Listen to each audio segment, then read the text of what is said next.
사랑하는 여러분, 좀 전에 동영상을 보면서 무엇을 느끼시고 어떤 생각이 납니까?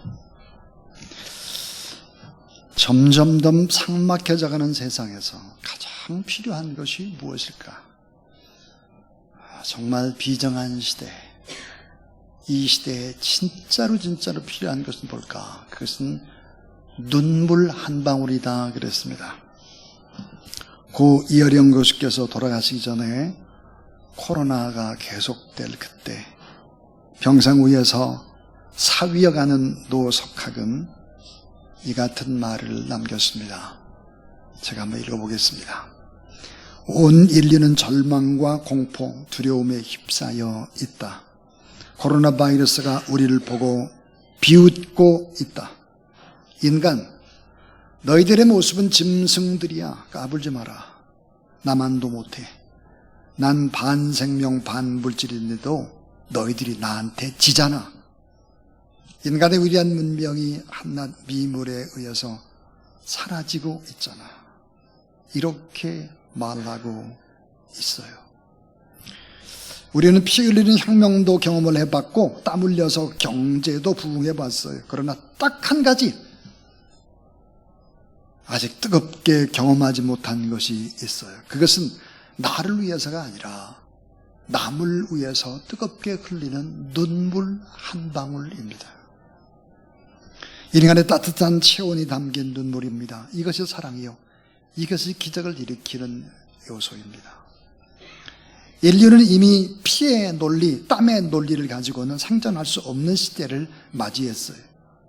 난 눈물이 없는 자유, 눈물이 없는 평등이 인류의 문명을 초토화시켰다고 봐요. 우리에겐 그 어느 때보다 뜨거운 눈물, 그 간절한 눈물 한 방울이 필요한 때입니다. 그것이 마지막 이야기를 이렇게 하고 있습니다.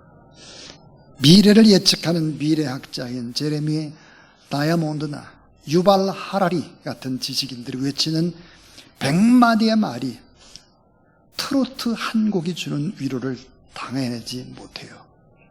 무대 위에 가수의 노래를 듣고 우는 객석의 청중을 보고 시청자들이 또다시 울지요. 그때 이것을 느낍니다. 아직 사람 사는 세상이구나, 막간 세상이 아니구나 하는 안도감. 분노와 증오, 저주의 말이 넘쳐나는 이 시대, 누군가는 바보 소리를 들을지라도 날카롭게 찔리고 베인 상처를 어루만져 줘야 한다고 생각해요. 따뜻한 눈물 한 방울이 필요한 때입니다. 사랑하는 여러분, 따뜻한 마음속에 솟구치는 긍휼과 사랑의 눈물, 예수 그리스도는 그런 삶을 사셨습니다. 그래서 예수님이 팔복의 말씀을 하시고 난 다음에 이 땅에 살아가는 우리들, 예수 믿는 우리들에게 우리들이 누구인지의 정체성을 말씀을 합니다. 따라하세요. 너희는 세상의 소금이요 세상의 빛이다. 이 말 속에는 너희는 먼저 소금이 되고 나중에 빛이 되라라는 말입니다. 자, 이 세상 속에서 난 어떤 존재고 어떻게 살아야 되고 어떻게 세상 속에 소금과 빛이 될 수 있을까라는 이야기를 나누려고 합니다. 자, 우리가 세 가지를 생각할 텐데 그 첫 번째입니다. 첫 번째는 우리가 살아가야 할 세상은 어떤 곳일까 하는 거예요. 그러니까 예수님이 바라본 세상. 자, 이 땅과 인간을 다 만드시고 통치하시는 창조주 하나님과 동등된 그분 구속주 예수 그리스도가 바라본 세상은 어떤 세상일까 하는 것입니다. 우리가 세상을 알아야 우리의 활동 무대가 되는 현 주소를 정확하게 파악할 수 있는 것입니다. 자, 세상은 어떨까? 세상은 이런 곳이라고 예수님이 말씀을 합니다. 자, 세상은 점점점 더 썩어가고 있는 곳이다. 점점점 더 썩어가고 있다. 문화 문명이 발달되면 될수록 민주화 선진화가 되고 더욱더 많은 GNP가 높아져가면 갈수록 썩을 요소들이 더 많다. 썩을 가능성이 더 많고 지금 손을 쓰지 않으면 계속해서 더 썩어갈 것이다. 그래서 너희들이 소금이어야 된다. 이렇게 말씀을 하신 것입니다. 타락의 극치, 부패의 냄새가 진동하고 있다. 자, 우리가 살아가는 세상은 어떤 곳일까? 점점 더 썩어가고 있는 세상이다. 두 번째는 점점 더 악해져가는 세상이다. 순수함이 없는 점점점 악해져가고 인간 그 자체가 점점 두려워지는 세상이다 그래요. 그래서 캄캄합니다. 빛이 없죠. 빛이 없는 어둠 속에서, 자유 없는 갇힘 속에서 서로 믿지 못하고 살아가는 불신의 극치 속에서 그렇게 인생을 사는 것입니다. 여러분, 캄캄해지면 어때요? 두렵죠. 불안과 저주와 정말 어떤 일이 어떻게 벌어질지 모르는 세상입니다. 자, 인간은 본질적으로 어떨까요? 악해요. 악하고 변덕스럽습니다. 그래서 그 인간이 만드는 세상, 그 인간이 점점점 발전을 시키는 세상이라는 것은 더 악할 수밖에 없는 것이죠. 예수님께서 제자들을 세상에 보내시면서 이렇게 말씀을 했습니다. 굶주린 이리떼가 득실거리는 세상. 자, 굶주린 사자떼가 하얀 이빨을 드러내놓고 으르렁거리는 세상. 이 세상에 나는 너희들을 양으로 보낸다 그랬습니다. 그러니까 우리가 이 세상을 살아갈 때 득실거리는 이리떼 속에서, 굶주림 속에서, 잡아먹으려는 세상 속에서 우리는 양으로 보내진 사람이다. 예수님 그렇게 말씀하셨죠. 그래서 예수님께서 약속하신 것이 뭘까? 임마누엘입니다. 여러분과 늘 주님이 함께 계신다는 사실을 믿으시기를 바랍니다. 이 세상은 어떤 세상일까? 그 세 번째는 작고 연약한 자들은 점점점 더 살아가기가 어려워요. 작고 연약한 자. 조금 전에 동영상 봤잖아요. 작고 연약한 자는 살아가기가 더 어렵다. 열악함의 극치, 소외의 세상이다. 그렇습니다. 자, 이거는 그러면 좀 인간답게 살아가는 세상을 만들기 위해서 정치가들이 제도를 바꾸고 법을 만듭니다. 아주 열심히 선한 노력을 합니다. 그리고는 어때요? 과학과 물질 문명이 막 발달을 합니다. 그러나 여러분, 죄인이 만드는 역사는 결국은 어떻게 될까? 악취와 오물 속에서 살아가는 것입니다. 중요한 것은 사람이 바꿔지는 것입니다. 그 본질이 바꿔지는 것이죠. 이 본질이 바꿔지지 않는 세상이라고 하는 것은 점점 썩어가고 있고 점점 악해져 가고 있고 그리고 살아갈 수 없는 열악함의 극치를 보이게 될 것이다. 이게 예수님이 본 세상입니다. 두 번째예요. 우리는 과연 누구인가? 이 세상에서 살아가야 될 우리. 자, 나는 누구일까? 아이덴티티, 나의 정체성입니다. 자, 예수 그리스도를 나의 주, 나의 하나님을 영접한 하나님의 자녀들. 이 자녀들은 과연 누구일까 하는 거예요. 자, 그건 이것입니다. 우리는 누구일까? 이 세상 사람과 본질적으로 다른 사람들이라는 거예요. 자, 이 세상 사람과는 완전히 다르다는 거예요. 본질적으로. 모양은 같은데 살아가는 방식과 살아가는 의미와 가치와 이런 것들이 다 다르다. 세상의 소금이고 세상의 빛이다. 거룩한 길을 걸어가야 되는 사람이다. 자, 이 세상 속에 살지만 결코 이 세상의 삶의 원리를 따르지 않는 사람. 비슷해 보이지만은 결국은 비슷하지 않은 사람들이다 하는 것입니다. 자, 교회는 세상 기관과 달라야 합니다. 기독교인들은 세상 사람과 달라야 합니다. 다르지 않으면 안 되는 거죠. 자, 크리스찬의 삶은 달라야 된다. 본질적으로 다르다. 또 하나는 내가 누군가를 성찰하는 사람이다 그랬습니다. 자, 여러분 예수 그리스도를 믿어보십시오. 주님의 십자가를 바라보십시오. 그러면 어때요? 다른 사람의 문제라고 지적을 잘 못합니다. 왜? 십자가 앞에 서게 되면 나의 모든 허물과 나의 부족함과 나의 연약함들이 생각나기 때문입니다. 그래서 우리 가정에서 내가 제일 문제구나. 우리 교회에서 내가 제일 문제구나. 이런 생각을 늘 하는 것입니다. 십자가 그 앞에 서면 내가 누구인지를 늘 보죠. 마음이 가난한 자, 애통하는 자, 온유한 자가 복이 있다. 의에 줄이고 목마른 자, 긍휼의 사람이 복이 있다. 마음이 청결하고 화평을 주는 사람, 의를 위해 핍박을 받는 자가 복이 있다고 했습니다. 자, 우리의 인격과 우리의 삶이 이런 기준들을 가지고 살아가는 것입니다. 그래서 성경을 보니까 우리를 뭐라고 말하나 따라하세요. 택한 족속, 왕 같은 제사장. 자, 여러분, 결안이라고 똑같은 결안이 아닙니다. 하나는 어때요? 무정란이에요. 병아리를 깔 수 없는 무정란이죠. 또 하나는 어때요? 유정란입니다. 여러분, 무정란과 유정란을 구분하는 방법이 있습니다. 그 방법은 아주 간단합니다. 그것은 이 계란을 이제 까만 종이 같은 데 쌓죠. 그리고는 이렇게 전구에, 환한 전구에 비춰봅니다. 유정란은요, 거기에 보면 막 이렇게 핏줄 같은 거, 생명력 있는 것이 보입니다. 무정란은 어때요? 맹해요.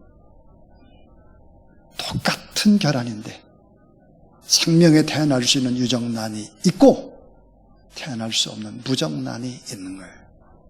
그래서 성경은 이 세상 사람들과 예수 그리스도를 믿는 사람들은 본질적으로 다르다 그랬습니다. 그 사람들은 누구일까? 이 세상의 여러 가지 많은 문제를 내 탓이라고 가슴을 칠 줄 아는 사람이에요. 이 나라의 민족이 다 내가 중보기도 하고 내가 깨어 있어야 되는데 이렇게 살지 못하는 거나 내 가슴을 칠 줄 아는 사람들이죠. 교만하지 않습니다. 할 수 없죠. 왜? 십자가 앞에 서보세요. 교만할 수가 없습니다. 우리는 하나님 나라의 대사요, 영원한 하나님 나라에서 주님과 함께 영생을 누릴 사람이다. 내가 누구인지를 늘 성찰한다. 이게 크리스찬이에요. 그래서 아주 중요한 얘기하고 있습니다. 따라하세요. 기독교인이 아니면 세상은 변화되지 않는다. 그렇습니다. 이런 얘기를 안 믿는 사람이 들으면 웃기고 있네. 그럴지도 모르겠습니다만은 예수님은 그렇게 생각하지 않았습니다. 예수님이 소금이고 빛으로 살았습니다. 우리가 소금이고 빛이라고 말씀하고 있죠. 자, 기독교인만이 세상의 소금이 되고 세상의 빛이 될 수 있다는 거죠. 결국은 거룩한 품격 높은 아름다운 변화라고 하는 것은 소금처럼 녹아지고 형체 없이 아름다운 섬김을 통해서 조용한 혁명이 일어나는 것입니다. 자, 여러분, 조용한 혁명으로 세상을 변화시키는 도구가 누구일까? 근데 예수 그리스도를 믿는 사람일 수밖에 없습니다. 그래서 성경 보니까 세상에 우리를 누구라고 말했느냐? 하나님 나라의 대사다. 세상의 소금이고 빛이다. 그랬고, 그리고는 누룩이라는 말씀도 하고 있죠. 누룩. 누룩은 어때요? 작지만 크게 부풀려지죠. 하나님의 나라가 그런 거예요. 누룩은 변화된 모습을 나중에 어때요? 눈으로 볼 수 있습니다. 이 누룩은 소리 없이 조용한 변화를 일으킵니다. 누룩의 형체 없어집니다. 소금도 그 형체가 없어지죠. 그러면서 주변을 썩는 거, 이거를 막아내는 것입니다. 그러니까 세상 사람과는 어떨까? 다르다는 거예요. 다르다. 옛날 페르시아에 한 임금이 있었습니다. 사랑하는 세 공주에게, 자, 너희들은 나를 사랑하느냐? 진심으로 사랑하느냐? 이렇게 물었습니다. 그래서 첫 번째 공주가 이야기하기를, 아버지, 저는 세상에 있는 모든 황금보다 아버지를 더 사랑해요. 둘째 딸은, 이 세상의 모든 은과 수정보다도 더 아버지를 사랑합니다. 그런데 세 번째 딸이 웃으면서 이렇게 말했습니다. 아버지, 저는 세상의 소금처럼 아버지를 사랑합니다. 그랬더니 이 임금이 기분이 나빴어요. 뭔 소금이야, 소금이. 기분이 씁쓸하고 언짢아했습니다. 셋째 딸이 요리사를 불렀어요. 그래서 내일 아침 식탁에 오르는 모든 음식에는 소금을 치지 말아라. 뒷책임은 내가 다 진다. 그 다음날 아침 소금이 들어가지 않는 음식의 맛이 어땠을까? 왕이 노발대발한 화를 냈습니다. 맛이 안 난다고. 그때 셋째 공주가 이렇게 말했습니다. 저는 아버지를 소금처럼 사랑합니다. 이렇게 웃으면서 말했다고 합니다. 그래서 여러분, 이 중국의 체형, 중국의 형벌 가운데 하나는 소금을 주지 않아서 죽이는 방법이 있다고 합니다. 자, 소금을 먹지 않으면 사람이 죽는 거죠. 그래서 소금은 어때요? 귀합니다. 근데 소금은 평범하죠. 자, 복음은 귀합니다. 그러나 평범하죠. 자, 예수 그리스도는 귀합니다. 그러나 하나님의 아들, 평범한 목수의 아들이었습니다. 교회는 귀합니다. 그러나 평범하죠. 예수 그리스도를 믿는 사람 귀합니다. 그러나 평범합니다. 사랑하는 여러분, 우리가 꼭 잊지 말아야 될 것, 마지막 결론은 이것입니다.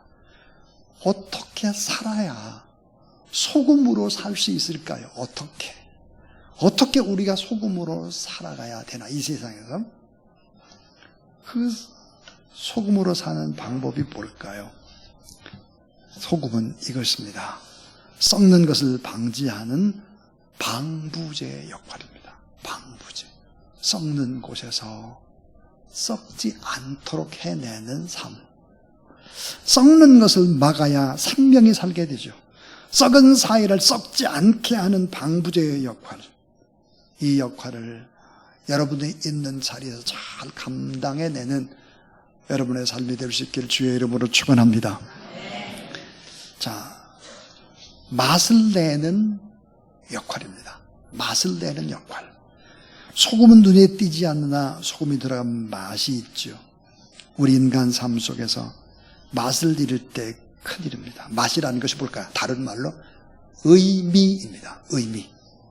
삶의 맛을 잃은 사람들이 삶의 의미를 찾도록, 삶의 목적을 모르고 방황하는 사람들이 그 의미, 목적을 찾도록, 고달프고 몸이 건조하고 권태스러운 사람들이 바로 의미를 찾도록, 그게 바로 소금의 역할입니다. 또 이 소금은 얼마나 중요할까? 소금은 화목의 역할을 합니다. 화목. 유화작용을 하는 화목의 역할인데요. 마가복음 9장 50절. 소금은 좋은 것이되 만일 소금이 그 맛을 잃으면 무엇으로 짜게 하리요? 너희 속에 따라하세요. 소금을 두고 서로 화목하라. 구약 성경에 보니까 소재에는 다 소금을 넣습니다. 이 소금은 어때요? 소금 언약. 소금 언약. 자, 유화작용을 하는 화목의 역할을 바로 소금이 한다 그랬습니다. 사역자인 유명한 막스 베버라고 하는 사람, 프로테스탄트와 자본주의 정신이라는 책을 쓴 아주 귀한 학자죠. 이런 얘기했습니다. 급격한 사회 변동에 있어서 기독교회가 살아있을 때는 그 사회가 안정될 수 있었고, 반대로 혁명이 성공을 했을지라도 기독교회가 부패했을 때에는 그 사회가 혼란과 파괴를 면할 수가 없었다. 무슨 말입니까? 국가의 흥망성쇠 기독교인들의 책임이다 하는 얘기를 하고 있습니다. 시들어가는 병든 사회, 비틀거리는 갈등의 사회 속에서 힘을 주고 꿈을 주고 생명을 주는 이런 아름다운 역할들, 이런 역할들을 예수 그리스도를 믿는 하나님의 사람들이 감당을 해야 되겠다. 그 감당을 어떻게 할까? 스스로 녹아져서 희생하고 소리 없이 섬기는 역할. 그러나 그 맛을 잃지 않고, 그리고 하나님 앞에 살아가는 이런 소수의 사람들에 의해서 초대교회 때도 결국은 노마를 복음화시키고 마는 것입니다. 여러분이 소금으로 살아가는 그런 귀한 하나님의 사람들이 다 될 수 있기를 주의 이름으로 축원합니다.